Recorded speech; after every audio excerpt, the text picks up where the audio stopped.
नमस्कार। मैं DK sir. आज हम एक ऐसे मुद्दे पर चर्चा करेंगे जो निश्चय ही आपको कुछ यहां से सीखने का अध्याय देगा। आपने इंग्लैंड का नाम शायद सुना होगा।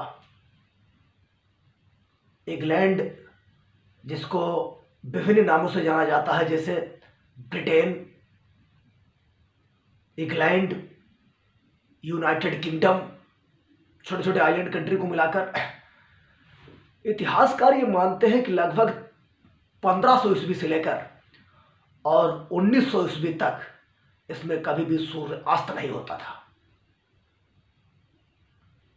इंग्लैंड उत्तरी इंग्लैंड एक अटलांटिक महासागर के उत्तरी और पूर्वी किनारे पर एक छोटा सा आइलैंड कंट्री है, जिसकी शाखाएं दुनिया के भिन्न भिन्न देशों में फैली हुई थी। इसने लगभग 1500 से लेकर 1900 तक लगभग दुनिया के समस्त देशों पर राज्य किया, जिसमें भारत भी शामिल था, अमेरिका, ब्राजील, अर्जेंटीना, अफ्रीका के सारे देशों पर, छोटे छोटे देशों पर राज्य किया। उत्तरी अमेरिका महाद्वीप और दक्षिणी अमेरिका महाद्वीप और अफ्रीका महाद्वीप के लगभग अधिकांश देश इसके राज्य में थे। अब हम चर्चा इस बात की करेंगे कि किस तरह से आखिर इंग्लैंड वासियों ने अपनी महत्वाकांक्षा से पूरी दुनिया को अपनी अधीनता मानने के लिए विवश किया। इसकी जड़ें थोड़ा गहराई में निहित है। जरा स्टडी डीप में कभी करने का मौका मिले तो आप जरूर करना, लेकिन मैं सिर्फ एक मोटिवेशन रिव्यू से आपको यह बताने की कोशिश कर रहा हूं कि आप जो भी कार्य कर रहे हैं, चाहे आप बिजनेस से जुड़े हुए हों और चाहे आप अपनी नौकरी से जुड़े हुए हो, कोई भी कार्य करें, उस कार्य में अपनी माइटी पावर को कैसे प्राप्त करें, माइटी पावर, सर्वशक्तिशालीपन जो है उसके अंदर कैसे लेके आए। इंग्लैंड की यही सोच रही और उसने लगभग लगभग दुनिया के समस्त देशों को अपनी आज्ञा मानने के लिए अपनी आज्ञा मानने के लिए विवश किया। बात 1500 ईस्वी के आसपास की है। बात 1500 ईस्वी के आसपास की है। अंग्रेज में एनलाइटमेंट का दौर आया था इंग्लैंड में। अंग्रेजों के यहां इंग्लैंड में एनलाइटमेंट का दौर आया था, जिसको हिंदी में प्रबोधनवाद की संज्ञा दी जाती है। और कहा जाता है कि सबसे पहले पुनर्जागरण की शुरुआत भी इटली से ही होती है, जो कि यूरोप महाद्वीप का एक छोटा सा देश है। आपको जान के हैरानी होगी कि यूरोप में बहुत छोटे छोटे देश हैं, लेकिन यूरोप रिचेस्ट कॉन्टिनेंट है। यूरोप महाद्वीप में जनसंख्या कम है, संसाधन ज्यादा है, इसलिए ज्यादा लोग समृद्ध हैं। लेकिन बात यही नहीं रुकती है। बात अब आगे आती है कि अंग्रेज किस तरह से इस दुनिया के महान शक्तिशाली शासक बन गए। 1500 ईस्वी के आसपास अंग्रेजों के यहां बौद्धिक शिक्षा, बौद्धिक इंटेलेक्चुअलिटी की शुरुआत होती है, जिसके माध्यम से उन्होंने अपने फैमिली के लोगों को, अपने बच्चों को एक बेहतरीन शिक्षा मुहैया कराने का जिम्मा अपने ऊपर उठाया। और मैं आपको बताता हूं कि फैमिली जितनी ही छोटी होती उतना ही, आप सभी जानते हो कि खुशी परिवार होता है। तो अंग्रेजों के यहाँ जब थोड़े लोग पैदा होते थे, अंग्रेजों के यहाँ जब थोड़ी जनसंख्या होती थी, तो उसका भरण पोषण भी वो अच्छी तरह से कर पाते थे। और सबसे बेहतरीन बात थी कि लोगों को ट्रेनिंग दिया करते थे। ट्रेनिंग के माध्यम से इन्होंने दुनिया पर स्किल जैसी चीजों के माध्यम से दुनिया पर राज्य करने की कोशिश की है। सबसे पहले अंग्रेजों ने अमेरिका को अपने गिरफ्त में लिया। वो अमेरिका जिस पर अंग्रेज लगभग 300 सालों तक राज्य करते रहे। अमेरिकी वासी, ब्राजील वासी और इसके साथ साथ अफ्रीका के लगभग सारे देश जब इनके गिरफ्त में आ गए, तो उन्होंने अफ्रीका के लोगों को अमेरिका, स्पेशली दक्षिण अमेरिका एंड नॉर्थ अमेरिका में लोगों को दास बनाने की प्रक्रिया शुरू की। दास बनाने की प्रक्रिया में यूरोप के एजेंट लोग अफ्रीका के दासों को खरीदकर उत्तरी अमेरिका और दक्षिण अमेरिका के देशों में ले जाया करते थे। यहां उनसे गन्ने की खेती और इसके साथ साथ चाय की खेती, कॉफी की खेती, सारी खेती इनसे, सारे मजदूरी वाले काम हैं जो इनसे करवाए जाते थे। और आपको एक चीज बताता हूं, शायद आपको जान के हैरानी होगी, पुर्तगाल में एक लागोस लागोस लाओस पुर्तगाल में एक जगह है, थी, आज भी है, जहां एक मेला लगता था, जहां लोगों को बेचा और खरीदा जाता था। लाओस में जो बाजार लगता था, जहां लोगों को बेचा और खरीदा जाता था, मैं आपको बताता हूं कि दास अपनी आजादी को लेकर बड़ा ही चिंतित रहा करते थे। अंग्रेज उनसे सारे घरेलू कार्य और जितने भी सारे दास्ता के कार्य थे वो करवाते थे। अब बात यह आती है कि आखिर दासों ने इससे मुक्ति कैसे पाई। आपको पता है कि दुनिया में एक अमेरिका ही ऐसा देश है जो सबसे पहले दुनिया में डेमोक्रेसी लोकतांत्रिक देश बना था। जब अंग्रेजों का प्रभुत्व उत्तरी अमेरिका, दक्षिणी अमेरिका, ऑस्ट्रेलिया और अफ्रीका और एशिया, जिसमें भारत भी शामिल है, छाया हुआ था, लगभग पूरे दुनिया के कंट्रीज पे, मोस्टली कंट्रीज जो थे वो इंग्लैंड की गिरफ्त में थे, जिसमें यूरोपीय जो कंपनियां थी वो व्यापार के माध्यम से इन कोस्टल कंट्रीज में पहुंची। उनका पहुंचने का जरिया जो था वो व्यापार का माध्यम था। वो व्यापार के माध्यम से गए और उन्होंने वहां देखा कि यहाँ के लोग जो है वो शिक्षा में भी पीछे हैं, विकास में भी पीछे हैं, और उनके अंदर एक राज करने की सोच पैदा हुई। इस सोच के परिणाम स्वरूप ये उनका सपना साकार भी हुआ। हालांकि उनके साथ साथ तो बहुत सी यूरोपीय कंपनियां व्यापार करने के लिए गई थी, जिसमें फ्रेंच भी थे, डेनिश भी थे, और इसके साथ साथ डच भी थे, और इंग्लिश तो थे ही थे।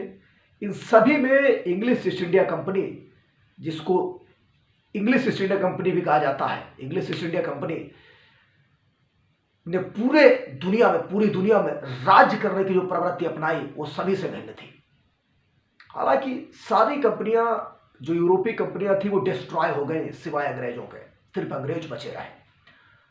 लेकिन इसी क्रम में आपको समझना यह है कि आखिरकार सबसे पहले अमेरिकी वासियों ने इंग्लैंड से आजादी कैसे पाई। 1780 की वो रात, मैं आपको बताता हूं, 1780 और 81 के आसपास की वो रात है, जिसमें एक सेंट डोमिंगो एक फ्रेंच कॉलोनी हुआ करती थी। अंग्रेज अपनी आजादी को लेकर बड़े चिंतित रहते थे। उन्होंने एक मीटिंग बुलाई और जिनका सम्राट बोकामैन था। करीबन 1000 काले लोग इकट्ठा हुए। वो काले लोग थे कौन? वो काले लोग अफ्रीका से अंग्रेजों के द्वारा ले जाए गए थे अमेरिका में कार्य करने के लिए। काले जब लोग इकट्ठा हुए, ब्लैक पीपल जब इकट्ठा हुए, तो उन्होंने अपनी आजादी के बारे में आपस में डिस्कस किया। उनकी लीडरशिप बोकामैन ने की, और बोकामैन ने अपने सारे लोगों को एड्रेस किया। बोला कि हमें अंग्रेजों के उस गार्ड को स्वीकार कर देना चाहिए जो हमारे अपने खून का प्यासा है, और हमें अपने उस भगवान पर निर्भर हो जाना चाहिए जो हमारे हर कार्य में शामिल होता है। बोकामैन ने अपने लोगों को उत्तेजित किया और लीडरशिप की भावना से उन्हें प्रेरित किया। और मैं आपको बताता हूं, उसी दिन काले लोगों ने फ्रेंच डोमिंगो, जहां ब्रिटिश और फ्रेंच दोनों ही अधिकारी रहा करते थे, वहां करीबन 100 लोगों को जला दिया, जिंदा जला दिया। इससे अंग्रेजों का हृदय पिघल गया, और यहीं से दुनिया में दास्ता की समाप्ति की शुरुआत होती है दोस्त। हालांकि अंग्रेज यही नहीं रुके, अंग्रेजों ने सप्रेस करने की कोशिश की, लेकिन करीबन 300 सालों तक दास जो थे उस दास्ता में जकड़े हुए थे, और उस दास्ता से मुक्ति पाने के लिए उन्होंने अपनी आजादी के लिए छटपटाने लगे। और अंग्रेज जहां मिलते थे उनको सारे काले लोग इकट्ठा होकर और एकता की भावना से प्रेरित होकर अटैक किया करते थे। और 1751 तक आते आते अमेरिका एक स्वतंत्र देश बन गया, जहां काले और गोरे का भेद मिट गया दोस्त। लेकिन जब आप अमेरिकी देश पे कंसीडर करते हो, देखते हो, तो आप वहां आपको काले भी लोग भी मिल जाएंगे और गोरे भी मिल जाएंगे। काले वो हैं जो अफ्रीका से दास बनकर ले जाए गए थे, और गोरे वो हैं जो इंग्लैंड से जाके वहां अधिकारी के रूप में बस गए थे। 2 एग्जाम्पल आपको बताता हूं, कभी विचार करना, या अगले वीडियो में कभी टाइम मिला तो आपको जरूर बताऊंगा। डोनाल्ड ट्रंप को देखना और बराक ओबामा को देखना, इन दोनों को देख के रियलाइज करना कि कौन दासों का वंशज है और कौन अंग्रेजों का वंशज है। हालांकि इंसान का पीढ़ी जेनेटिक्स, जो जनरेशन जेनेटिक्स है, वो एक बार में बदलता नहीं है, उसमें टाइम लगता है। अब हम आते हैं भारत की दास्तां पे। भारत की दास्तां भी कुछ इसी तरह से रही। मैं आपको पहले ही बता चुका हूं कि अंग्रेज भारत में 1600 ईस्वी के आसपास आए थे, व्यापार के माध्यम से 1600 ईस्वी के आसपास आए थे, और उन्होंने भारत में 1757 से लेकर प्लासी की विजय से लेकर 1947 तक लगभग डट के भारत पर राज्य किया, भारत का दिल भर के शोषण किया। धन अमेरिका से स्टार्ट होना, साउथ अमेरिका से धन खींच के, ब्राजील और अर्जेंटीना से धन खींच के, यूरोप से धन खींच के सब इंग्लैंड ले जाया करते थे। और यही कारण था कि इंग्लैंड में सबसे पहले औद्योगिक क्रांति हुई थी। जो व्यापार अटलांटिक महासागर से होते हुए, जो व्यापार यूरोप और साउथ अमेरिका और दक्षिणी अमेरिका के बीच चलता था, उसे विश्व के इतिहास में त्रिकोणीय व्यापार या ट्रेंगुलर ट्रेड के नाम से जाना जाता है। शायद आप कहीं इसको पढ़ें तो आपको और भी क्लियर हो जाएगा। लेकिन अब हम भारत की दास्तां पे लौटते हैं। भारत की दास्तां कुछ इस तरह से रही कि जब वो व्यापार करने के लिए भारत आए तो उन्होंने भारतीय लोगों को देखा, समझा और उन्होंने रियलाइज किया कि भारतीय विकास में भी हमसे काफी पीछे है। भारतीयों को पहनावा हमसे खराब है, भारतीयों की बोली भाषा भी हमसे बेहतरीन नहीं है। उन्होंने रियलाइज किया, महसूस किया कि भारतीय लोगों के अंदर सबसे बड़ी जो कमी है वो एकता नहीं है, और इनके अंदर फूट डालकर यहां राज्य किया जा सकता है बेटा। इसी भावना ने अंग्रेजों को भारत पर राज्य करने के लिए प्रेरित किया। अंग्रेज भारत के लोगों को भी, कुछ लोगों को जो कोस्टल कंट्री है जैसे उड़ीसा, बिहार, बंगाल, यहां से खरीद के ले जाया करते थे और उनसे काम करवाया करते थे। बारबाडोस, डोमिंगो, वेस्ट इंडीज वगैरह कंट्रीज, अगर आपने नाम सुने होंगे तो आप देख लेना। और इसका प्रत्यक्ष उदाहरण आज भी मिल जाएगा। जब वेस्ट इंडीज की टीम भारत में खेलने के लिए आती है तो आपने देखा होगा वहां भारतीयों जैसे कुछ नाम मिलते जुलते होते हैं। अगर आप वहां की टीम के खिलाड़ियों के नाम से फैमिलियर होंगे तो आपको वहां से कुछ जरूर एग्जाम्पल मिल जाएंगे। वो वही लोग हैं जो अंग्रेजों के द्वारा यहां से कार्य करने के वास्ते बारबाडोस, जमैका और वेस्ट इंडीज में ले जाए गए थे। एक इसका बेहतरीन एग्जाम्पल है। भारत की कहानी लगभग 400 सालों की रही गुलामी की। लगभग शुरुआती 200 सालों तक भारतीयों को ही नहीं पता चला कि अंग्रेज आखिर हमारे साथ कर क्या रहे हैं। 1857 में उन्होंने अपनी आजादी की पहली लड़ाई लड़ी जिसमें वो असफल रहे।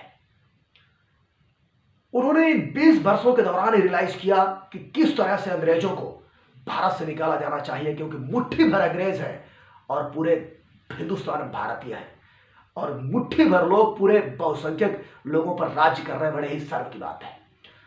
1885 में भारतीय राष्ट्रीय कांग्रेस की स्थापना की जाती है, जिसने आजादी को प्राप्त करने का बीड़ा उठाया और लगभग 1947 तक आते आते भारत के हाथों में आजादी सौंप दी। आजादी के साथ हमें दुख भी मिला था। हमारा बंटवारा भारत और पाकिस्तान जैसे देशों के रूप में हुआ था, लेकिन जिस पराजय का हमने अनुभव किया वो आज भी हमारे दिल और दिमाग में, हमारे फोर फादर्स के दिल और दिमाग में इंगित है, और आज भी हमारे हृदय को दहला देने वाले और हमारे हृदय को उद्वेलित करने वाले उदाहरणों से प्रेरित करती है। अब जरा आप ये सोचें कि आखिर भारतीय लोगों ने उनसे छुटकारा कैसे पाया।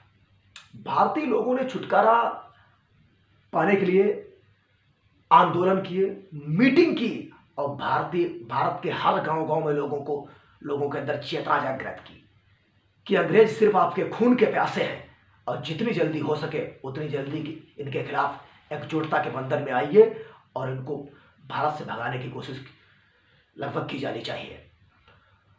अब सबसे लास्ट पॉइंट और कंक्लूजन के तौर पर हम ईस्ट इंडिया के, अभी तक तो मैंने एम्पायर की बात की थी, अब हम जरा ये आपको जो मेजर पॉइंट है, निष्कर्षता जो समझाने की मैं कोशिश कर रहा हूं वो ये है कि किस तरह से अंग्रेजों से हमको सीख क्या मिलती है, हम क्या अंग्रेजों से सीख सकते हैं। निष्कर्षतः तो मैं ये आपसे कह सकता हूं कि अंग्रेज या अंग्रेजों से जो अध्याय आपको सीखना चाहिए वो ये, आप रियलाइज करो कि क्यों अंग्रेज कुछ ही समय तक दुनिया के स्वामी बन गए। उसके कुछ कार्य मैं आपको बताऊंगा। डेविड ब्रायन डेविस और सिमोन ड्रेसर और जॉन रॉबिन्सन ने कुछ इस पर कार्य किया है और बताया है कि अंग्रेजों की महत्ता, अंग्रेजों की जो इंपॉर्टेंस, अंग्रेजों की जो एम्बिशियस है, अंग्रेजों की जो महत्वाकांक्षा है, उसके लिए सबसे बेहतरीन पॉइंट यह है कि उनके यहाँ शिक्षा की व्यवस्था बड़े सुचारू ढंग से चलाई जाती है। उनके हर फैमिली में लगभग सारे व्यक्ति पढ़े लिखे होते हैं, क्योंकि लोग कम होते हैं हर फैमिली में, और जब लोग हर फैमिली में कम होते हैं तो उनकी शिक्षा व्यवस्था को बेहतरीन तरीके से डेवलप किया जा सकता है। इसके साथ साथ एक नोट पॉइंट में मैंने जिक्र किया है कि सैनिक ट्रेनिंग यहां दी जाती है। इनके यहां सबसे बेहतरीन जो चीज है कि वो सैनिकों को ट्रेनिंग देते हैं और वेतन भत्ता भी टाइम से ही दिया जाता था। कुछ ऐसी और सबसे बेहतरीन और अलग चीज जो है कि अंग्रेजों की सोच जो थी वो भारत पर राज्य करने की सोच ही बड़ी यूनिक सोच थी। भारत पर ही नहीं, दुनिया के सारे देशों पर, चाहे वो उत्तरी अमेरिका महाद्वीप के देश हों। उत्तरी अमेरिका महाद्वीप में लगभग आज आपको 14-15 देश मिल जाएंगे। चाहे दक्षिणी अमेरिका महाद्वीप हो, दक्षिणी अमेरिका महाद्वीप में भी आपको लगभग 13-14 देश मिल जाएंगे। और यूरोप में 28 देश लगभग हैं। और एशिया में लगभग आपको 51 देश मिल जाएंगे। और 54 देश के आसपास अफ्रीका में है। लगभग सारे देश, एक दो छोड़ दो एग्जाम्पल के तौर में जिनमें कुछ नहीं था यार, वहां तो राज्य उन्होंने नहीं किया, लेकिन जहां उन्हें समृद्धि महसूस हुई, जहां उन्हें पता चला कि हम इसका बेहतरीन शोषण कर सकते हैं, वहां उन्होंने अपना लोहा बनवाया। अब तुम ये सोचो कि चाहे तुम किसी व्यापार से जुड़े हो, चाहे तुम कोई नौकरी कर रहे हो, उसमें आप शक्तिशाली कैसे बन सकते हो। सबसे महत्वपूर्ण चीज यह है, जो आपको सीखने वाला अध्याय यह है, आप उसमें विशेषज्ञता हासिल करते हुए उसी के माध्यम से दुनिया पर राज्य कैसे कर सकते हो। देखो, अंग्रेजों को अगर आप शुरू से आखिरी तक देखोगे तो वो एक व्यापारिक कंपनी के माध्यम से हर देश में गए। कैसे गए? व्यापारिक कंपनी के माध्यम से।